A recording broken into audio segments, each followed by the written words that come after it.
दोस्तों, आपको वेरिकोसील है, थायराइड नोड्यूल है, वेरिकोज वेन है, उसके ट्रीटमेंट के लिए आप वीडियोस पे लाखों करोड़ों व्यूज़ दे रहे हो, समझ में आता है। लेकिन आपके घर पे बहुत सारे लोग हैं जिनकी उम्र 50 के ऊपर है, बुज़ुर्ग हैं, घुटने में बहुत ज़्यादा पेन है। उनके लिए हम वीडियोस डालते जा रहे हैं घुटने के आर्थराइटिस के आधुनिक इलाज, और उस पर 700 व्यूज़ भी नहीं आते हैं। देखिए, मेरा आपसे रिक्वेस्ट है, अगर आपको नहीं भी है नी आर्थराइटिस, क्योंकि आप यंग हो, मेरी मैक्सिमम ऑडियंस यंग है, तो ये वीडियो उनसे शेयर कीजिए और उनके लिए एक्सप्लोर कीजिए ये ऑप्शन। हम आज बात करने वाले घुटने के आर्थराइटिस के एक आधुनिक इलाज का, जेनिकुलर आर्टरी एम्बोलाइजेशन। दोस्तों देखो, घुटने का आर्थराइटिस शुरू होता है एक पर्टिकुलर एज के बाद। एक कॉज है physical wear and tear, but जिसकी वजह से कार्टिलेज थोड़ा डिस्ट्रॉय होता है, पानी सूखता है। पर अब साइंस बता रही है कि बहुत बड़ा कॉज है बायोकेमिकल।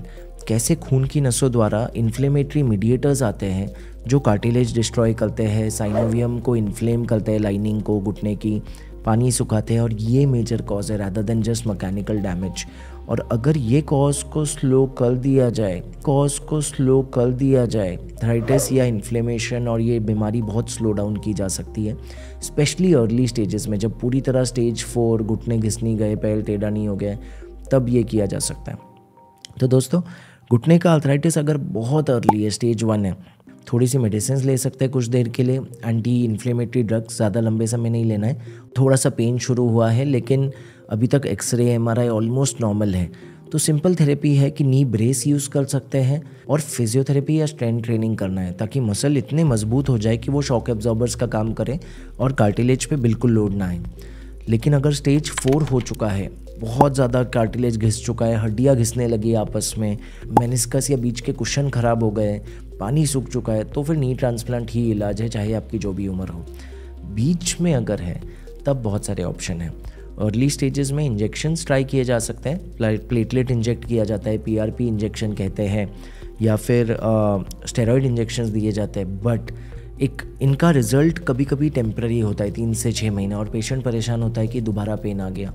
ऐसे में एक बहुत ही आधुनिक और अच्छा इलाज है जेनिकुलर आर्टरी एम्बोलाइजेशन, जिसमें हम नसों द्वारा जाके एंजियोग्राफी से एक पतली सी सुई से, बहुत ही पिन होल जैसा 1 मिलीमीटर से भी कम डायमीटर की तार ले जाके, completely painless local anaesthesia based procedure, घुटनों का फ्लो कम कर सकते हैं, स्पेशली वो साइड जहाँ पे पेन मैक्सिमम है। इससे इन्फ्लेमेशन कम हो जाता है, जो ब्लड से मीडिएटर्स आ रहे थे, जो कार्टिलेज डिस्ट्रॉय कर रहे थे, वो केमिकल्स कम हो जाते हैं पहुँचना, और डिस्ट्रक्शन बंद हो जाता है, पेन बहुत कम हो जाता है। स्टडीज़ बताती है कि 90% लोगों का पेन 10 से 2 तक पहुंच जाता है। अगर एक स्केल है 0 to 10, 10 इज़ मैक्सिमम पेन, तो वो 100% से 20% पेन सिर्फ रह जाता है या उससे भी कम, और दवाइयाँ भी ऑलमोस्ट बंद हो जाती है मैक्सिमम पेशेंट्स में। इसके बाद अगर आप थोड़ा फिजियोथेरेपी करेंगे, वॉक करेंगे, तो इतना फ़र्क पड़ेगा, हो सकता है आजीवन लाभ मिले, नहीं भी मिले, कुछ साल भी खींच ले तो बहुत बड़ा विन है। एटलीस्ट ट्रांसप्लांट को हम कई सालों तक पोस्टपोन कर पाएंगे और पेशेंट अपनी एक्टिव ज़िंदगी, खुशहाल ज़िंदगी शुरू कर पाएगा।